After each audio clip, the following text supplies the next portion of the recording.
The Strait of Hormuz didn't get shut down by a navy. It got shut down by paperwork. That's the story the financial press got almost entirely wrong about the biggest oil supply disruption in history. And one of the few analysts who called this correctly from the start was Chris McIntosh over at Capitalist Exploits.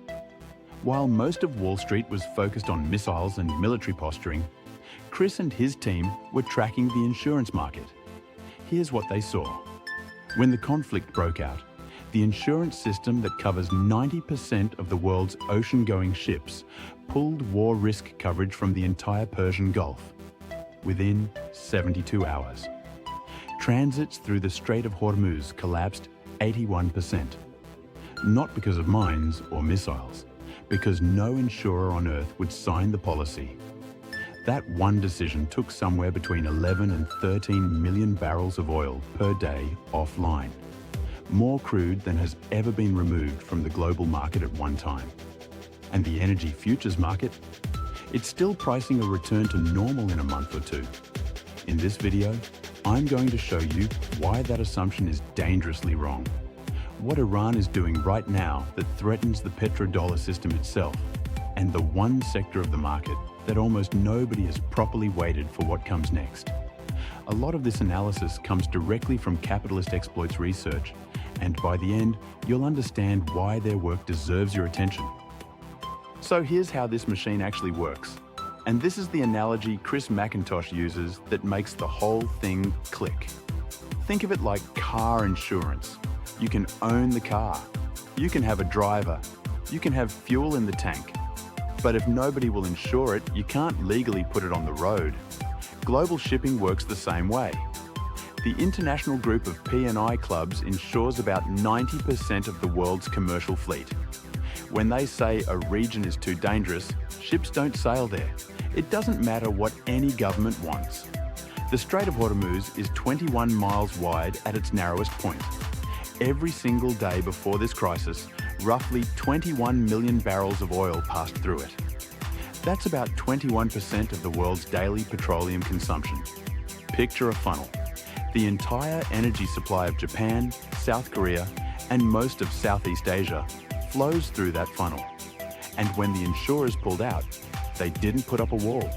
They just removed the reason anyone would risk going through. What Chris flagged early, and what most analysts missed, is what happened next. Iran saw that vacuum, and they stepped into it. They started offering their own guarantees, their own escorts, their own terms. And those terms came with a price tag and a currency that should have every investor paying attention. Now let's look at the numbers. Because as Chris McIntosh and his team have been writing on the Capitalist Exploits Substack, the oil futures market clearly hasn't done this homework. Saudi Aramco's Ras Tanura refinery, the largest in the kingdom, was hit on March 2nd. Saudi production had been running near 10 million barrels a day. It's now materially curtailed. Aramco's own CEO admitted they're drawing down global inventories that were already at 5-year lows. That's not a fix. That's burning through your savings account. Then there's Qatar. 2 of Qatar's 14 LNG production trains were damaged. That's 17% of their LNG export capacity gone. 12.8 million tons per year. And here's the number that Chris highlights as the real story behind the story. Repairs will take 3 to 5 years. Not because of money. Because the gas turbines needed to power those facilities are made by only 3 companies on Earth. And their order books were already full before this started. Rystad Energy confirmed it. You cannot write a check to fix this. Qatar Energy declared force majeure on its entire LNG output. Kuwait did the same. And the CEO of Qatar Energy said, this crisis has set the region back 10 to 20 years. Meanwhile, energy stocks sit at just 3.89% of S&P 500 weighting. Tech is at 31.65%. Chris has been pounding the table on this mismatch for months. That ratio is about to get stress tested. So what does this actually mean for your money? Here's the part that could reshape how you invest in energy stocks for the rest of this decade. And it's something the capitalist exploits team identified as the real geopolitical shift hiding inside this crisis. As of April 1st, Bloomberg confirmed that Iran is charging ships a transit toll to pass through the Strait of Hormuz. Escorted passage, paid in Chinese yuan and crypto, not US dollars. Think about what that means. Since 1974, the petrodollar system has worked like this. Gulf oil gets priced in dollars. Those dollars flow back into US treasuries and US stock markets.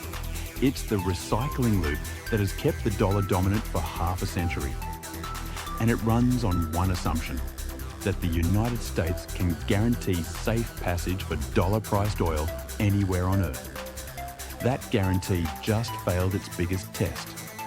As Chris pointed out, Iran looked at what Egypt did with the Suez Canal in 1956. Egypt nationalized it, started charging tolls, and still collects them today. Iran just did the same thing with the most important energy choke point on the planet. And they're collecting in yuan.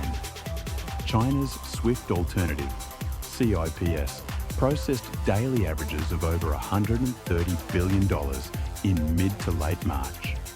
The plumbing for yuan oil trade was built over years. This crisis didn't create it, it activated it. For investors, this means the flow of petrodollars back into treasuries becomes less reliable. And as Chris reminds his readers, global markets are built at the margin. Every government on Earth is now making the same decision. Move from just in time to just in case.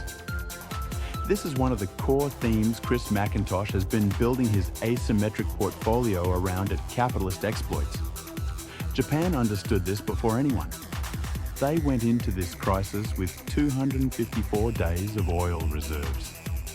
Most Southeast Asian countries have 20 to 50. That gap is about to close, and closing it means physical demand for crude, for storage tanks, for tankers, for infrastructure that was never built during the decade when energy was cheap and nobody cared. Chris frames this as two paths. Path 1. A resolution comes faster than expected. Energy prices stabilise, but the structural rebuilding of reserves and supply chains still takes years. The investment opportunity remains. Path 2. The disruption drags on. Rationing expands. Countries restrict fuel exports the way South Korea and Singapore already have. The energy sector, still under 4% of the S&P 500, reprices violently upward as pension funds and sovereign wealth funds treat energy security as a strategic imperative, not a checkbox. Either way, the physical infrastructure, the tankers, the rigs, the refinery capacity doesn't exist to meet this new demand quickly. The shipyards that could have built it closed during the last downturn, and that's exactly where the opportunity lives. Let me leave you with this. The energy futures market is pricing a disruption that lasts a few months. The physical reality is a disruption that lasts years. The petrodollar system just got its first real toll booth. Reserve stockpiling is becoming permanent government policy worldwide. And the sector that supplies all of it, energy, is weighted at under 4% of the S&P 500, while technology sits above 31%. Something has to give. Chris McIntosh has been ahead of every one of these themes. The insurance choke point, the petrodollar fracture, the energy underweight, the reserve stockpiling boom. He saw them coming and he positioned his asymmetric portfolio before the crowd showed up. That's what he does at Capitalist Exploits Insider. Twice a month, Chris delivers his insider newsletter and breaks down the macro, geopolitics and investing trends poised for growth.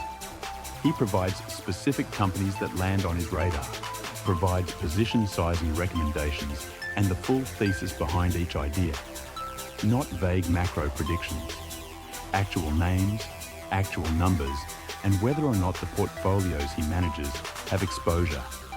If this video opened your eyes to what's really happening in energy markets, imagine what a year of Chris's research would do for your portfolio returns. Go to the link in the description and subscribe to Capitalist Exploits Insider on Substack right now. Because the energy crisis is just one of several massive themes Chris is tracking that haven't hit mainstream headlines yet. By the time CNBC is talking about them, the best entries will be gone. Don't be the person who watches this video, nods along, and does nothing. Subscribe today. The next big theme is already taking shape, and Chris's readers will see it first. Visit Capitalist Exploits on Substack, subscribe, and stay informed today.